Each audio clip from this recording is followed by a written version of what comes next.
Welcome to Greek for a Week. I'm glad that you are viewing another week's videos with us. Here is chapter 3, verse 20 is what we're going to look at today, again in the larger paragraph of verses 18 through 22. We began last week with verse 18 and verse 19.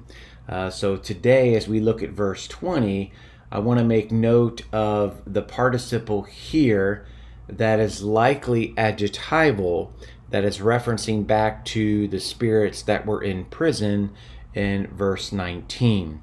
So I think he's further describing, maybe delineating their action here in verse 20.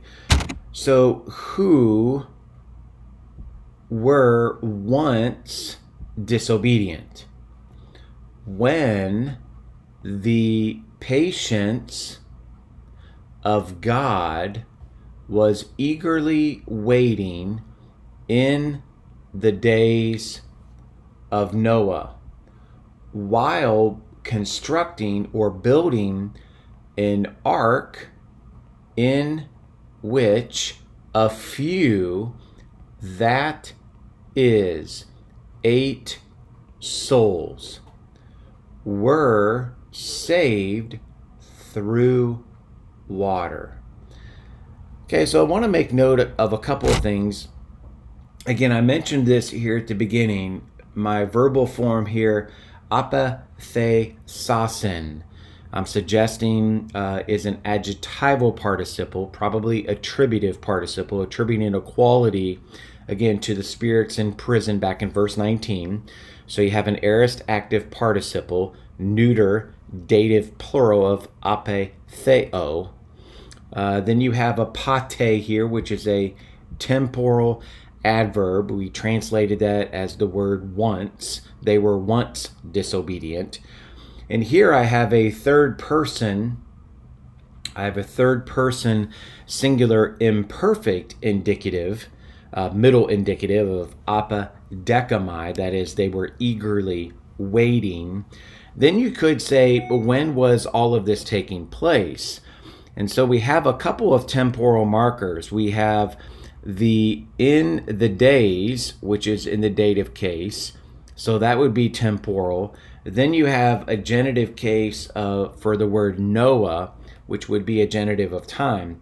So he's really specifying when all of this was taking place, and he would suggest in the days of Noah. Then I suggest here that this is a temporal participle, the kata sku a zamanes. That is a present passive participle, feminine genitive singular of kata sku a zo. And I chose to include the word while there to indicate the temporality of that participle. In which here, ace hain, in which, it's a spatial term. When was it, or in what area they entered the ark and they were saved in it. Then the tu, which is really tuta, estin. The tuta there is an anaphoric use of tuta that is moving forward here. Or excuse me, it would go backwards. My apology. So he's saying here, which a few, in which a few that is. So he's referencing back here to the few, and then he further describes them here as 8 souls. Then he wraps up here with di hudatas.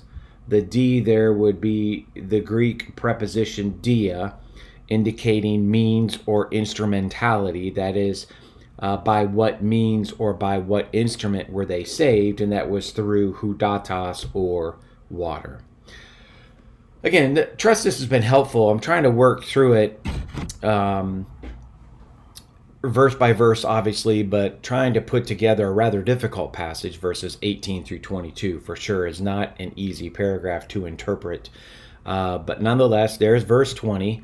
Again, next week we'll look at verses 21 and 22, and then we will diagram the following week. Trust you have a great week. Thank you for following GreekForAweek.org.